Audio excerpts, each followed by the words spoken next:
Welcome, it's the Property Talk on the Property Show, and today with me, I'm sure you're already loving the background, so you are actually going to see the face that has made sure they cultivate this background, the background where we are at, where we are seated currently, and with me on set is the one and only General Manager of Sheraton Kampala Hotel, Mr. Jean-Philippe. Do I have the name pronounced right? Very right, thank you.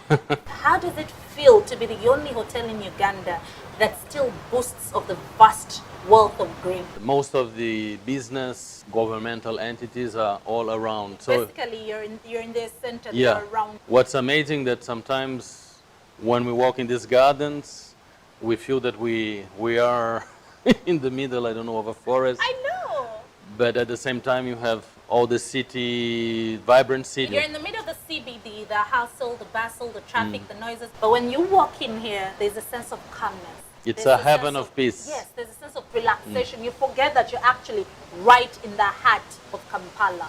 That must feel great. We'll be having the Homes and Property Expo thanks to the Property Show in partnership with Backyard Gardeners Show. And of course, not forgetting the one and only host, that is Sheraton Kampala Gardens. We'll be having the Homes and Property Expo. What does this mean to Sheraton for you to be hosting an event that is to cater for the green real estate, but also advocating for the green of life?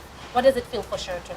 First thing I would say, it's a very good sign that we are back in business, and that we are utilizing this beautiful space to promote activities related to real estate and to green gardens, which is so important I would say, for the world, for Uganda, and for our group, Marriott Group and Sheraton brand. We have green programs, and they are up from some of our priorities. You have green programs. The green programs have different focus. One very important, of course, is to have green areas, replant trees, make sure that we have a very healthy environment, an environment that allows people to just breathe fresh air. Green programs also is about taking care of the environment, making sure that we respect the environment.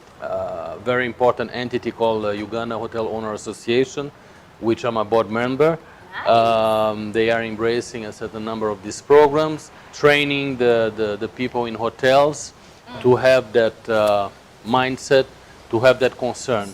So we in the hospitality, we are big waste producers, so we need to find out ways of minimizing the impact in the environment. Most industries do not care about their waste product. They do not care about what they're actually doing to the population or what they're doing to the environment. I commend you for that. That's a very key one, and that's really good. We focus a lot in training people so that we create the awareness, and especially for the new generations, because we have to think about what kind of environment we are going to leave for them. Words, this intention are turned into action. So that's what we are looking for. Post-COVID now, what is Sheraton doing post-COVID? Because I walked in here, and you know, when you're out there, you think COVID is done. You'd forget because we're not taking it into effect anymore. But I love that when I walked in here, the first thing I was asked for was my mask. Secondly, I had to sanitize.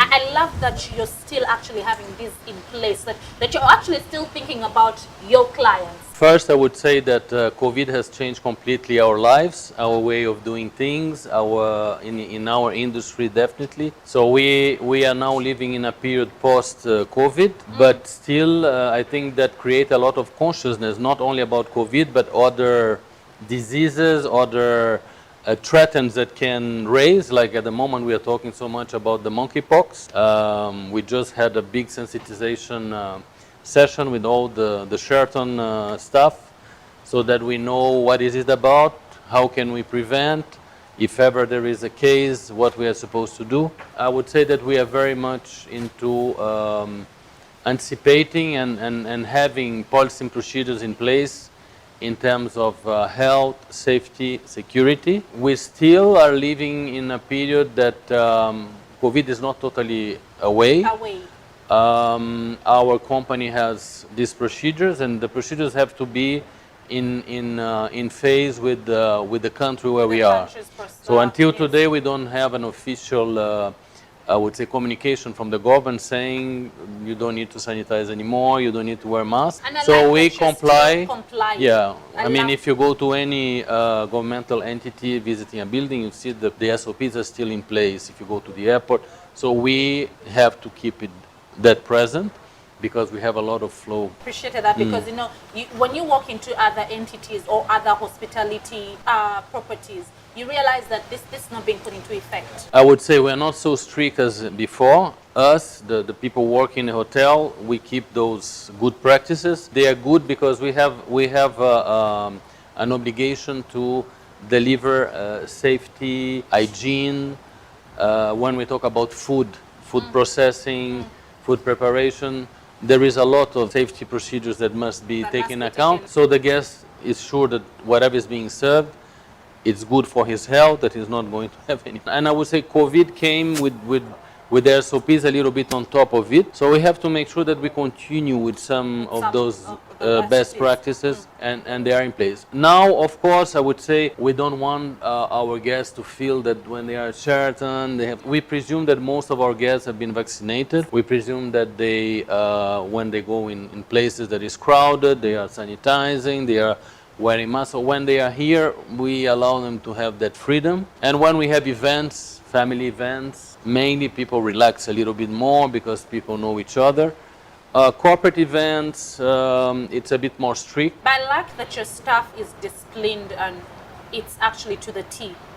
They are here to protect the client. You're already standing up, but what are those extra things that Sheraton is doing as a brand to actually still put its footprint in the hospitality industry? Yes, we have all this heritage, this tradition, but we are living in modern times. So we really focus a lot in following the new trends, new technologies, new ways of communicating with our clients, with the market. COVID accelerated a lot of those things. So as you know, we became much more into digital.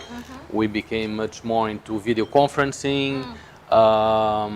So this is really a big focus. We have in place a platform that allows people to do events, communicate, find information about us, that it's very accessible. The digital bit, yes, became something very important.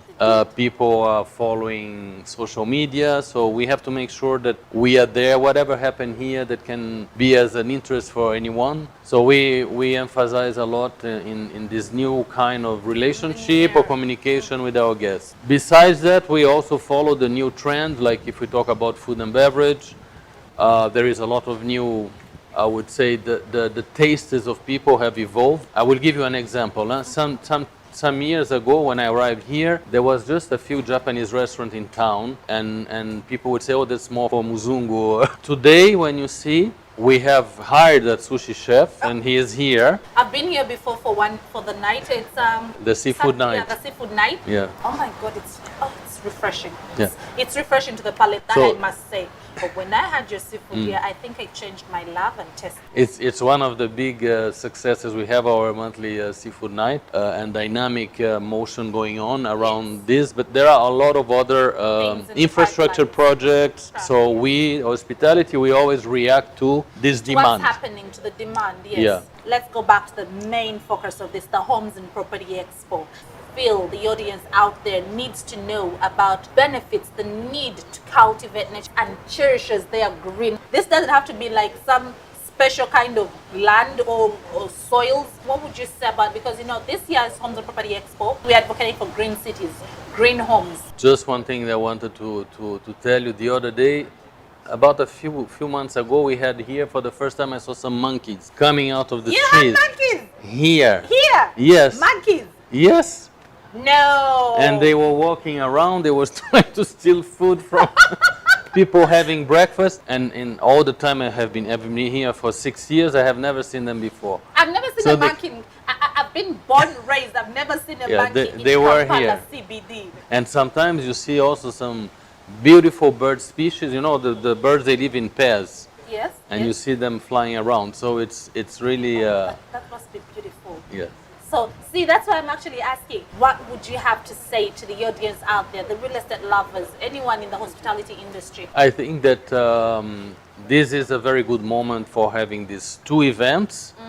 One, because I would say the real estate, it's about the development that you can see in the city. And I hope that the development will be done in a wise manner. We see buildings mushrooming here and there. Some are new hotels that might come up. Some are residential.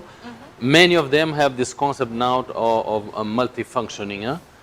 They have hotel rooms, they have residential apartments, yes. and we see some of these constructions that are really thinking about keeping the green, green. so that it's not only cement and steel and glass. Mortar. It's something that is extremely important worldwide, and I think there is a big concern on whoever is involved in construction projects to integrate in the architecture, in the decoration, in the design, the green elements. Doing this event here in the gardens, I think Yes. it's a strong sign that despite of that development, the environment will be respected, will be taken in consideration. Backyard gardeners. Gardeners, it's about our love for nature. It's about our love for these trees, flowers. I would give you a personal experience when we were here in total lockdown. These gardens were a kind of comfort somehow. I used to every day to have a kind of 1 to 2 hours walk around and just be therapeutic. yes, coffee trees, and You do. and we have collected the seeds and we did our coffee here. Really? Yes, that was a kind of experience, tasting the coffee, The coffee just from this from garden. your own garden. There are flowers that are not the same in that season. There are trees that have flowers once a year in a specific moment. So the garden is it's alive by itself. You know, it's like it's more than plants and trees. It's really an element that is so incorporated to the hotel life and so important. And we try really to pass that emotion and push our clients to experience that, because some clients, they come for business in Uganda, they stay in Kampala. This is a little bit of all of that Yes. in the middle of the city. In the middle of the city, you can Yeah. actually get to appreciate who Uganda is. Basically, they're having About they're the having a preview before they go to Exactly. wildlife. Yeah, it's an information center, and at the same time a place where people will buy the certificates. What I mean by the preview is when you come to the Wildlife Authority Center and then you just get to look at the Sheraton, the grid, you're basically having a preview of what you're going to see. Exactly. Yeah. Pleasure that Thank we are you. actually going to come. August, be here with you, appreciate the Sheraton more. It's a pleasure. We are appreciative of the opportunity, and that's the beauty of green. That's the beauty of nature. It was lovely having you in St. Jean-Pierre. Thank you, Christabel. It was a pleasure Till we hosting you here. Hope to see you very, very, very often. Definitely. Thank you. And welcome all of you also to visit us. Thank you.